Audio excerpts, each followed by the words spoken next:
السلام علیکم۔ مختلف سرکاری پوسٹوں کا خاتمہ، ملازمین کے لیے اہم خبر۔ اسٹیبلشمنٹ ڈویژن کے 18 اکتوبر 2024 کے نوٹیفیکیشن کے مطابق تمام وزارت اور ڈویژنز کو ہدایت کی گئی ہے کہ تمام جنرل اور غیر ضروری پوسٹوں کو آئندہ نجی کمپنیوں سے آؤٹ سورس کیا جائے گا، اور یہ پوسٹ ڈائنگ کیڈر یعنی ختم تصور ہوگی اور آئندہ ان پوسٹوں پر اپوائنٹمنٹ نہیں کی جائے گی۔ تمام وزارت اور ڈویژنز کو ہدایت کی گئی ہے کہ تمام جنرل اور غیر ضروری پوسٹوں کو آئندہ نجی کمپنیوں سے آؤٹ سورس کیا جائے گا، اور یہ پوسٹ ڈائنگ کیڈر یعنی ختم تصور ہوگی اور آئندہ ان پوسٹوں پر اپوائنٹمنٹ نہیں کی جائے گی۔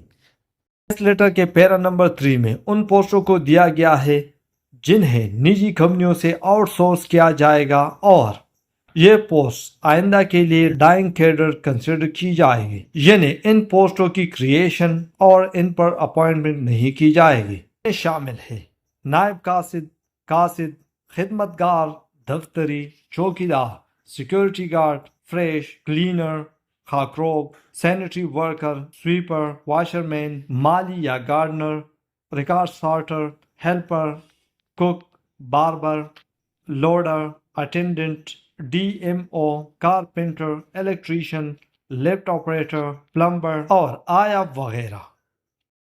حکومت کا مختلف پوسٹوں کو آؤٹ سورسنگ کرنے کا فیصلہ۔ حکومت نے فیصلہ کیا ہے کہ کچھ کاموں کو حکومت کے ملازمین کی بجائے نجی کمپنیوں کو دیا جائے گا۔ ان میں کون سے کام شامل ہیں؟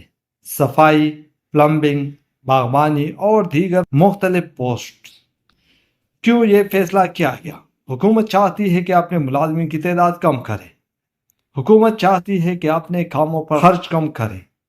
ایسے فیصلے سے کیا ہوگا؟ کچھ سرکاری ملازموں کی نوکریاں چلی جائے گی، کچھ کاموں کے معیار میں فرق آ سکتا ہے، حکومت کے کاموں کا خرچ کم ہو سکتا ہے۔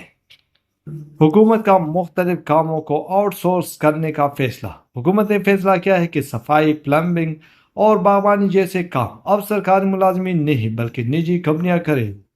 اس کا مطلب ہے کہ ان کاموں کے لیے جو لوگ پہلے کام کرتے تھے ان کی نوکریاں چلی جائیں گی۔ حکومت کا کہنا ہے کہ اس سے پیسے بچیں گے اور کام بھی بہتر ہوگا۔ تمام وزارتوں اور سرکاری اداروں کو حکم دیا گیا ہے کہ وہ اس فیصلے پر عمل کریں۔ ان اداروں میں نئی بھرتیاں نہیں ہوں گی اور موجودہ ملازمین کو بھی تبدیل کیا جا سکتا ہے۔